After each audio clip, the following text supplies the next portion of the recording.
కానీ కోడి రామకృష్ణ గారితోని ఒక మూవీ చేసేటప్పుడు నెక్స్ట్ డేనే మ్యారేజ్ కదా మీది? ఏదో జరిగింది. అదే అవును కరెక్ట్. అది మాపల్లిలో గోపాలుడు ఓకే. 85లో చేస్తున్నప్పుడు అది అది చెప్పడానికి లేదు. నైటు ఒక టెంపుల్‌లో చేసాం నైటు. ఒక 11:30 వరకు చేస్తున్నారు సార్. ఓహ్! రేపు మార్నింగ్ మ్యారేజ్ సార్ అదంటే, సరే విజయ మ్యారేజ్ చేసుకోదులే విజయ. ఒక షాట్ చేసేళ్ళు. హ్మ్. అలా ఒక 12:00 వరకు షూటింగ్ జరిగింది మాపల్లిలో అచ్చా! గోపాలుడు. తర్వాత నెక్స్ట్ 1985 జాన్వరి 27th మా మ్యారేజ్ జరిగింది. అమ్మ ఇంత ఆడంబరంగా గాకుండా రిజిస్టర్ మ్యారేజ్ చేసుకున్నారు ఎందుకమ్మా? ఆ! లవ్ కమ్ అరేంజా? అది అంటే ఏంటిది? మాది అది లవ్ ఎలా చెప్పాలో నాకు తెలియడం లేదు. బట్ ఇప్పుడు లవ్ అంటే సినిమాలకెళ్తున్నారు, అవును. ఫోన్లు చేసుకుంటున్నారు, తిరుగుతున్నారు. అలా అంతా అదొక మెచ్యూర్డ్ లవ్ అని చెప్పాలి. ఎక్కడ మా అమ్మ ఫుల్ స్ట్రిక్ట్. టైం నాతో ఉంటుంది. అవును. స్ట్రిక్టు. ఊరికే ఎప్పుడన్నా మా ఆయన వచ్చేవాళ్ళు ఊరికే అంతే మాట్లాడే వరకే. అచ్చా! ఆ తర్వాత మళ్ళీ ఫోన్స్ లేదు, ఏం లేదు. ఫోన్‌లెక్కడే ఇలాగ అప్పుడు ఇగ. 5 ఇయర్స్ ఇలాగే జరిగింది. ఓకే.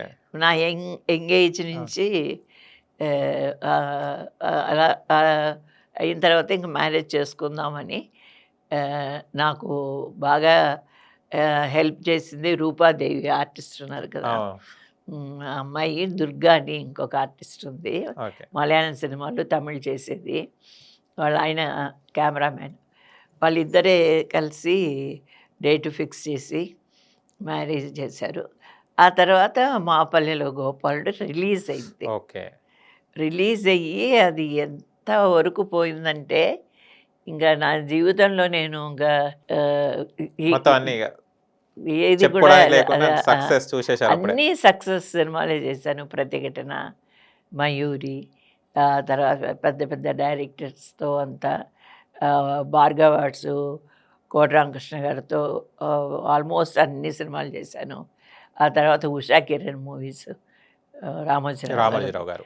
'ప్రతిఘటన' నుంచి, 'మయూరి' నుంచి చాలా వరకు ప్రొడక్షన్ నెంబర్ 1, 2, 3, హ్మ్. 4 అలా చేసుకుంటూ వెళ్ళేదాన్ని. అలాగా తిరిగి చూడలేదు ఇంకా. ఆహ్, తమిళ సినిమాలు ఎక్కువ చేసినా, నాకు పెద్దగా ఒక ఫైనాన్స్‌గా డబ్బు అదే. అంత ఇదిగా లేకుండే. లేదు. ఎంత అంటే అంత వరకు ఉండేది నాకు. సరిపోయేది. ఫ్యామిలీ అంటే మా బ్రదర్సు చెన్నైలోనే అచ్చా! చదివారు. లోయలా కాలేజ్‌లో మీరే హెల్ప్ చదివారు. చేసేవారట కదా!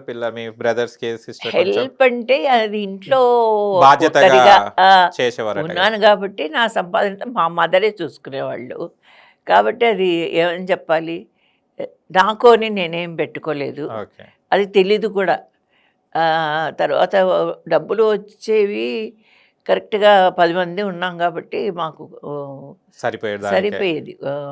తర్వాత కడపలో మా కొంతమంది ఉండేవాళ్ళు. మా పెద్దమ్మ, మా అమ్మమ్మ, ఇంకో ఇద్దరు సిస్టర్స్ ఉండేవాళ్ళు కడపలో. అంటే 2 ఫ్యామిలీస్‌ని ఇది చేయాల్సొచ్చేది. హ్మ్. అలాగా తమిళ్ ఫీల్డ్‌లో ఉన్నంత వరకు నేను పెద్దగా ఏమి లేదు. సంపాదించుకోలేదు. తెలుగుకొచ్చిన తర్వాత తెలుగుకొచ్చిన తర్వాతనే ఇంకా అది పెద్ద సంపాదన కాకపోయినా కంటిన్యూస్‌గా షెడ్యూల్స్ ఉండేవి. షెడ్యూల్సు బిజీ. ప్రతి ఒక ల్యాండ్‌లైన్ ఫోన్ ఉండేది. అది మోగిందంటే ఏదో షూట్ ఉంది. రెవరెంట్ ఇంకో అదే. సినిమా అని అనుకునేవాళ్ళు. అలాగే అమ్మా డేట్స్ ఉన్నాయా? లేవండి అంటే, పర్వాలేదమ్మా అడ్జస్ట్ చేసుకుంటాం. ఓహ్! నెక్స్ట్ మంత్‌కి ఇవ్వండి అని ఒక్కొక్కసారి 5 మూవీస్ వస్తే 5 మూవీస్ వాళ్ళే అడ్జస్ట్ చేసుకునేవాళ్ళు డేట్స్. ఓకే. అంత ఇదిగా. పెద్ద సినిమాలైతే 3 మంత్స్‌కి ముందే ఇచ్చేస్తారు కదా! హ్మ్. అడ్వాన్స్ 10,000 ఇచ్చేసేవాళ్ళు. అచ్చా! బాలయ్య బాబుది గానీ, చిరంజీవి గారిది గానీ, అలా పెద్ద సినిమాలు ఏవి వచ్చినా కూడా ముందే 3 మంత్స్ ముందే అడ్వాన్స్ ఇచ్చేసేవాళ్ళు. అలాగే ఇంకా తిరుగు లేకుండా 2000 వరకు ఓకే. సినిమాలు చేశాను. అంటే ఎన్టీ రామారావు గారితోని వర్క్ చేయడం జరిగింది గదా! ఆ! తర్వాత బాలకృష్ణ గారితోని వర్క్ చేసేటప్పుడు ఎలా ఫీల్ అయ్యారు? అంటే ఇద్దరిలో అయ్యో! ఏమన్నా సిమిలారిటీస్ ఉండేనా అమ్మ? ఎన్టీ రామారావు అయ్యో! గారికి బాలయ్య బాబు బాలకృష్ణ గారికి? చాలా జాలీగా ఉంటారు. హ్మ్. బాలయ్య బాబు చాలా జాలీ టైపు. ఆ తర్వాత చాలా సినిమాలు చేసాము. డబ్బింగ్ కూడా కలిసి చెప్పేవాళ్ళం. డబ్బింగ్ చెప్పేటప్పుడు కూడా ఆయన ఇయర్ ఫోన్ పెట్టుకుంటే ఒప్పుకోరు. ఆ, ఎలాగా మనం అక్కడ స్పాట్లో డైలాగ్ కంటతా పెట్టి చెప్తామో ఓకే. అలాగే చెప్పాలి. ఎమోషనల్గా చెప్పేవాళ్ళు. పక్కన నన్ను కూడా అలాగే చెప్పమనేవాళ్ళు. ఉమ్, నేనైతే ఇయర్ ఫోన్ పెట్టుకొని కొంచెం వింటూ అలా చెప్పేదాన్ని కవర్ చేసుకొని. ఆ, ఎందుకంటే అప్పుడు ఒక్కొక్కసారి 3 సినిమాలు 4 సినిమాలు ఒకే రోజు డబ్బింగ్ చెప్పేదాన్ని. బా, ఎందుకంటే మళ్ళీ టైం దొరకదు, టైం దొరకదు. షూటింగ్ లో ఉంటారు మళ్ళీ.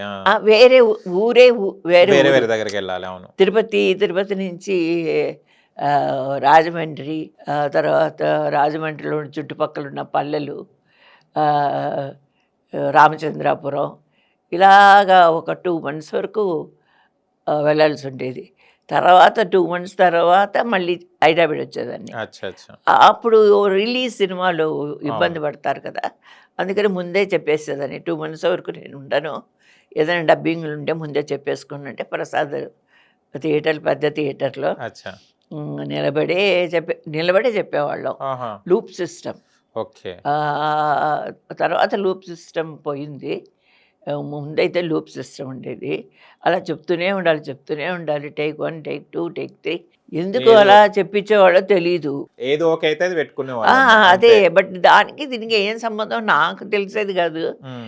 ఒకేలాగే చెప్పేదాన్ని. కానీ నా 10 సార్లు చెప్పిన తర్వాత 11 టేకో 12 టేకో ఓకే అనేవాళ్ళు. అచ్చా.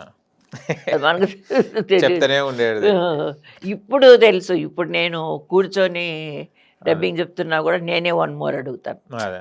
మనకు తెలుసు కదా అనుభవం మీద.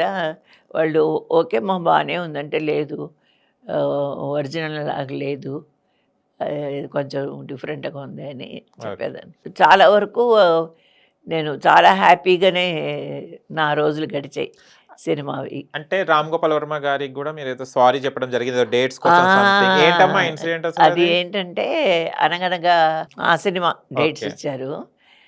చిన్నప్పుడు మా మార్నింగ్ ఫ్లైట్కి నేను వెళ్ళాలి షూటింగ్కి చెన్నై నుంచి. అప్పుడు చెన్నై కదా, చెన్నై నుంచే వెళ్ళేదాన్ని. మా సిస్టర్ చనిపోయారు, రెండో సిస్టర్.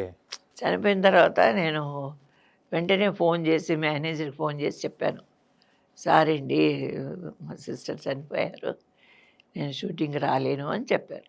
చెప్పిన తర్వాత ఇంకా సినిమా వేరే ఆర్టిస్ట్ని వేసుకొని తీసుకొని ఉంటారు అనుకున్నా. కానీ 1 month తర్వాత నేను ఫ్లైట్ దిగి ఎయిర్పోర్ట్లో నడుచుకుంటూ వెళ్తుండగా ఎవరో ఒకరు వచ్చి, అమ్మ తమిళ్లో పిలుస్తున్నారు మిమ్మల్ని అన్నారు. అంటే సరే అని చెప్పి వెనక్కి తిరిగి చూశాను. అప్పుడు రామ్ గోపాల్ వర్మ గారు వచ్చారు. వచ్చి ఆయనే ఇంట్రడ్యూస్ చేసుకున్నారు.